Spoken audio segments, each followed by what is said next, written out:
Welcome mga kababayan. This is Attorney Fred Bison and this is The Agenda.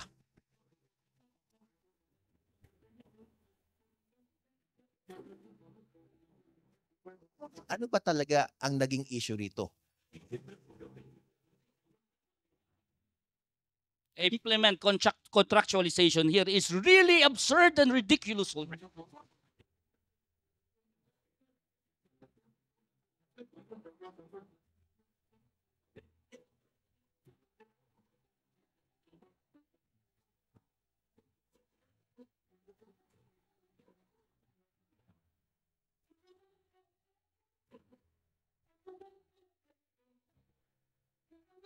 Sa paglawak ng iba't ibang uri ng dayaan sa eleksyon, dapat pag-ibayuhin ng mga election watchdog ang kanilang pagbabantay. Alam naman natin na halos lahat ng mga kandidato, lalo na sa mga lokal na pamahalaan, ang namimili ng boto.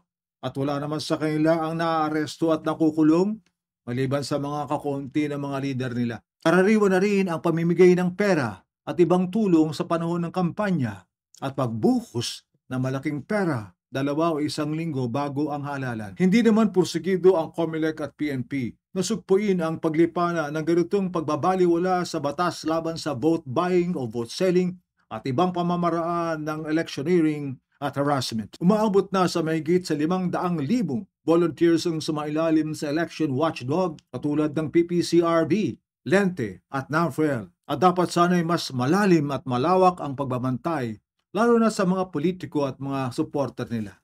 At sana'y mas pursigido, malawak at matapang ang Voters Education Program laban sa electoral fraud, corruption at political dynasties.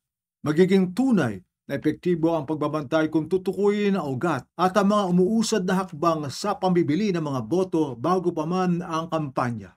Parang hindi naman pansin ng Pangulong Bongbong Marcos ang paglipanan ng mga paraan ng malawakang dayaan sa ating bayan. Sana'y mahalaga sa kanya ang pag-iwan ng isang legacy na tunay na tatatak sa kasaysayan. Ang pangunguna sa laban ng bayan kontra sa hindi mapigilang bilihan ng boto at iba't ibang uri ng electoral fraud. Magandang umaga po. Paano pag-iibayuhin ng mga election watchdogs at mga advocacy group ang malawakang pagbabantay laban sa paglipanan ng vote buying o vote selling at ibang uri ng electoral fraud? So ngayon, pag-usapan po natin, ano nga ba ang integridad ng ating mga automated counting machines? Sila po ba ay maasahan? May mga dayaan po bang pwedeng maganap? May massive vote buying pa ba at paano natin ito haharapin? Together with me today, kasama po natin ang former chairman ng COMELEC, framer 1987 Philippine Constitution and founder po, honorary chairman ng Legal Network for Truthful Elections o LENTE. Kasama po natin si Chairman Christian Monsod. Magandang umaga po. And of course, joining us is the convener for United People's Initiative Election Reform Advocate, former Congressman ng Biliran, former senatorial candidate, Attorney Glenn Chong. Abangan niyo po yung pasabog niya mamaya. And of course, to my right, kasama ko po ang Executive Director ng LENTE, Attorney Ona Caritos. Napakabatang attorney. O mukha lang nagbabata. Opo. Consultant ng COMELEC office also. And joining us also is Dr. Arwin Serrano, National Coordinator ng Parish Pastoral Council for Responsible Voting or PPCRV. So, hindi na ako magtatagal. Umpisahan ko na po. Attorney, umpisahan ko na sa iyo. Ano ang mga technical problems na nakikita mo sa darating na halalan at saan nanggagaling ang inyong observation? Sir, my observations have always been based on evidence. In fact, sa karami-rami ng taong nag-criticize sa COMELEC, they never sued me. I should point that out. Smartmatic and COMELEC, si Smartmatic kahit sinong magdi-defame sa kanila, kinakasuhan nila. But I have never been sued in 15 years that I have fought for clean and honest elections. Kasi ang pinagbabasihan ko naman dito are really certified true copies ng audit log, ng print log. So, kaya kong patunayan yon. And these evidence are all sanctioned by the rules of court in the Philippines. So, mula pa noong 2010, 2013, 2016, 2019. And we can go there later. But Smartmatic and Miro are basically the same machines. Walang pinagkaiba yan. Pangalan lang. Walang pinagkaiba. Walang pinagkaiba yan, sir. Chairman.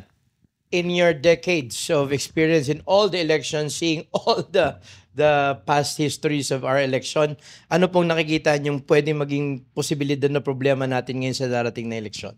Well, first of all, you have to review the process. There are two aspects: the quality of the process and the quality of the vote. In the quality of the process, the software, the procedure, and so on, and voting should be looked into, and whether there are systems to check the returns. And one of them is the random manual audit. The second one is, I am told that in a certain number of precincts, they will show in the TV screen the vote of the person. Yes. So you can take pictures of that and to see whether in that precinct it matched the automated return on the election return.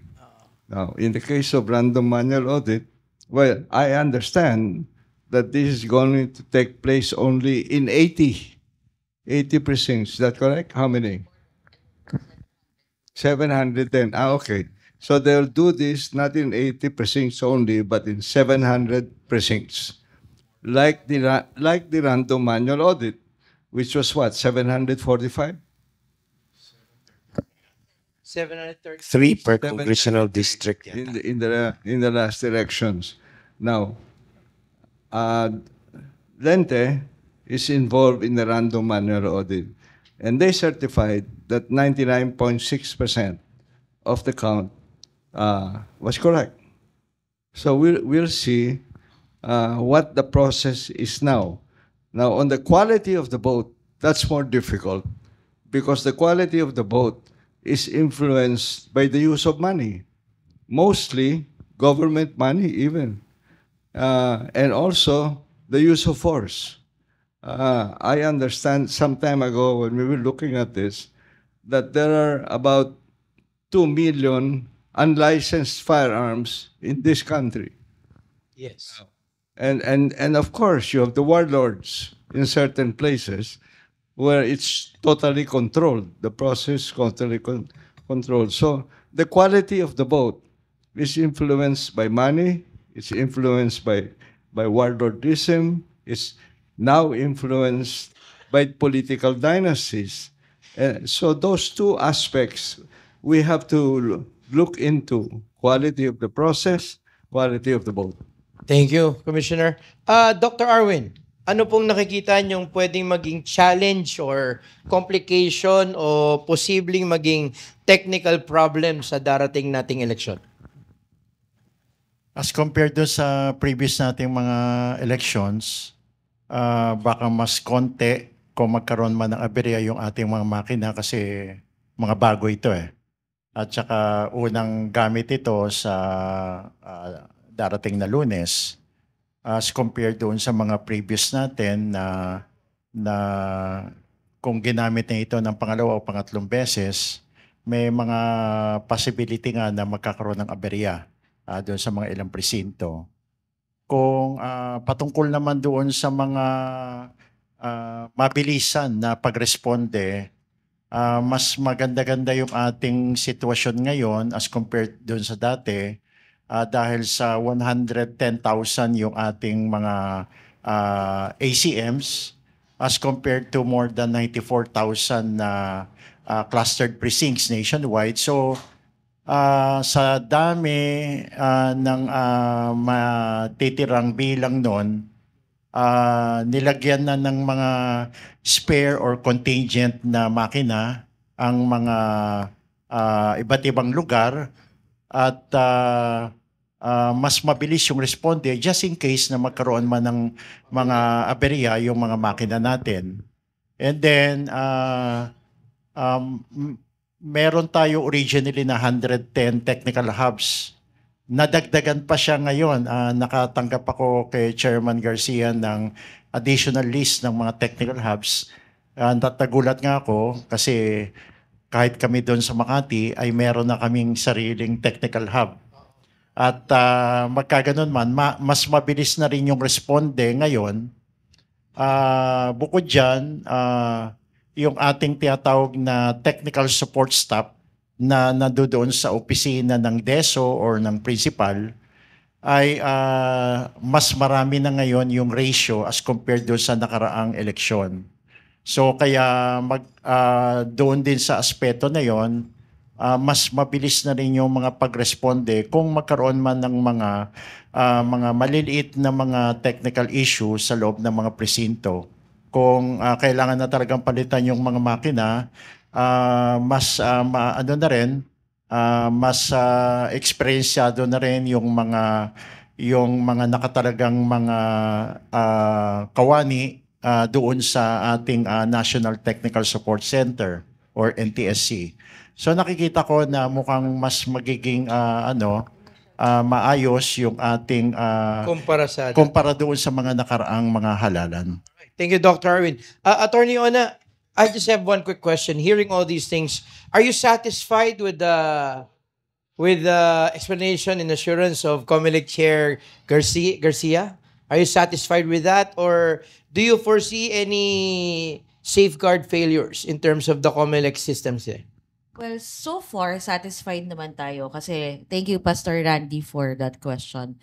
Kasi like we always said in previous interviews, ito na siguro po yung next to Chairman Monsod's COMELEC administration. Ito po siguro yung pinaka-open and engaging na COMELEC that we've worked with for the past 5 elections. So in terms of preparation, we are confident, but in the sense that we're still preparing for whatever eventuality would happen on Monday. And katulad nga po na nabanggit ni Attorney Glenn at ni Attorney Christian Monsod, it's basically the same system. Bago lang makina, bagong provider. So wala naman pong problema. What we're always worried about is the quality of the vote. We're so fixated on the machines. We don't look at ano ba yung boto ng mga Pilipino ngayon. It's affected by vote buying, abuse of state resources, not too many choices on the ballots, where our elections is basically run by political dynasties. The lack of electoral competitiveness is increasing every election cycle. So I echo the sentiment of Attorney Christian S. Monsod na we also need to look at the quality of the vote. Yung botong pumapasok po dun sa mga makina. Pero attorney, as far as the quality of the vote, that depends on the voter's education Tama ba? That happened during the campaigning time. Kaya malaking role ng mga pamilya, mga tatay, nanay sa pag-educate sa mga anak nila. Diba? Pero ang tanong natin ngayon dito, sa darating na eleksyon, yung role ng mga watchdogs, no? So we now have the manual and we now have the automated ones. Anong posibleng maging role ng ating mga watchdogs na tinalaga natin katulad ng Lente, PPCRV? Anong pwede natin gawin to ensure that we can help out this thing? Yes. Ganon din, pati rin yung aming kalidad ng aming mga volunteers training, mas pinalakas namin, mas pinaigting namin. Kasi ako rin yung kasalukuyan na namamahala nung training ng aming mga volunteers. So, mas inayos ko yung mga natin, yung mga presentation materials natin para sa gayon, mabilis itong ikakaskade sa mga aming mga local coordinators. Ganon din yung aming din mga paghahanda na ginawa kahit na naka-apekto rin sa amin ng bahagya yung late yung ating pong Lenten season, lalo na yung Holy Week. Naka-apekto yan ng bahagya doon sa aming preparasyon kasi ang tutok ng aming mga karamihan ng aming mga volunteers ay doon sa mga activities sa kanilang mga simbahan. Pero magkaganon man, unti-unti na namin nakukuha yung desired number at maganda nga rin na ang NAMPREL, ang Lente ay nagiging rin namin, kabalikat namin sa pagdadagdag din at paglalakas din ng kanilang mga watchers sa bawat voting centers and even sa mga clustered precincts. Attorney. Can I just ask? Yes, sir. Go ahead, Chairman. Do you have volunteers in all the precincts? Maybe not 100% po, Chairman, but kaya nga nasabi ko nga, tutuwa rin kami na meron ding mga dagdag na mga volunteers ang ating mga kasama sa mga election monitoring groups Pero I would say po, Chairman, na mga 90% covered po namin. Okay. Well, that was covered in the 1986. Share with us the last election. I said now let's put it straight. I think the one issue is, should we automate or not? Can Should we automate or not? Yes, because in 1992 which was the first synchronized elections in our country, we did it manually. You know, that's the first issue. Now the second issue is people talk about education, election education. That's wrong. What we should be teaching is civic education. Because now, for example, we're telling the voters, don't vote for dynasties. Correct? Yes. But, you know, in many countries, and particularly in Japan, from grade 1, they are taught, number 1, love of country. In the Philippines, all the surveys, what's number 1? Family or God? Right?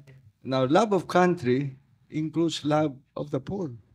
So I have always advocated, forget about election education. That's just, how do you vote? How do you put it here and there? Talk about civic education. Primarily love of country. That makes a lot of sense, di ba? Go ahead, Dr. Yes, sir. I have another idea, sir, about how we should fight vote buying, because it's just as old as Magellan. Ang nasa isip ko, sir, is out of the box. Based on experience kasi, tinatakot ng politiko ang botante kapag tumanggap ng pera. Tinatakot ng politiko ang botante pag tumanggap ng pera. Kakasuhan kita pag hindi ka bumoto sa akin. May Tumanggap ganyan ka ng threat pera na ngayon. ko. Oo. Ganyan yan eh. Tumanggap ka ng pera ko. Pag hindi ka bumoto sa akin, kaya nga open ballot eh. Tinitingnan ng kanilang mga bantay doon sa presinto kung siya ba talaga ang binoto kasi tumanggap ng pera. At hindi na biro-biro yung amount, ha? May alam ako, It should 7.5. be very, very expensive. Yes. I've always said that whenever I give a talk, na sobrang mahal ng bili sa inyo, sobrang laki yung babawiin din sa atin. 3 times over. So, ang nasa isip ko, why don't we decriminalize vote buying? Decriminalize. Decriminalize. Explain. Mawala yung takot sa kanila. Tanggapin mo. How do you decriminalize? Hindi mo na mapafailan sila ng election offense. So, kasi yun ang tinatakot sa kanila eh. Pag hindi ka bumoto sa akin, babalikan kita, papakasuhan kita ng election offense. So, pag dinicriminalize mo, wala nang takot ang botante. So, pag wala nang takot ang botante, edi tanggap kami ng tanggap without any assurance na buboto ang botante sa'yo. So, sinong politiko magbabayad? Ang nakakapagtaka kasi, alam nilang tumatanggap sila, pero willing pa rin silang pumirma. Pero hindi pa rin nila iboboto.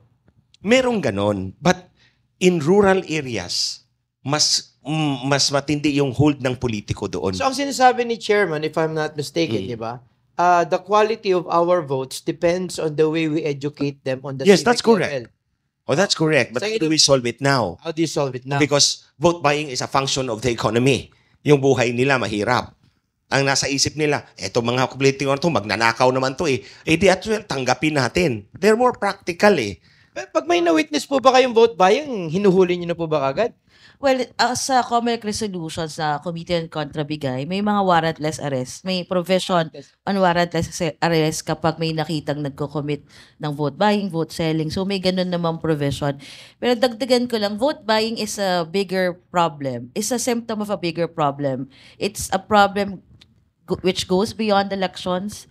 It's a problem of bad governance. It's a problem of that people don't feel that the government is working for them. Yes.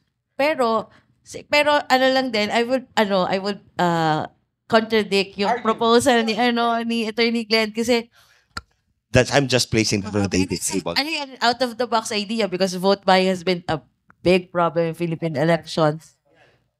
Pero siguro siya, let's go after the offenders, the vote buyers, and not go after yung mga tao talaga, the victims. Siguro din muna yung priority because if we decriminalize vote buying, sir, parang may pinakamaraming pera na lang ang pwedeng tumakbo sa election. Kaya nga eh. Di doon maglagay ka ng board sa munisipyo. Candidate A, 3,500. Candidate B, 2,500. So alam mo na kung sinong magnanakaw na number 1 dyan. Akong tanong in the news, marami nang nireklamo ng vote buying pero hindi pa rin sila nakakasuhan. Saan po ba ang problema doon? Pero, Kasi may show cause order mo nang hinihingi. Imbis na actual na nakita na may patunay na imbis na kasuhan, may show cause order muna. Paano po ba dapat proseso?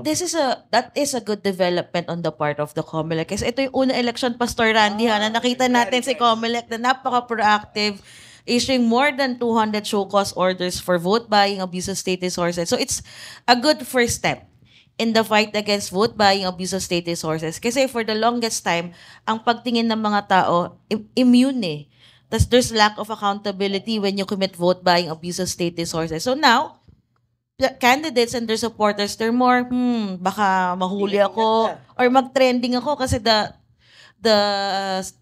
situation right now is if you trended in the different online platforms, malamang sa malamang the following day, you will be issued a show cause order by the Commission on Elections. So this is a good first step in the fight against vote buying.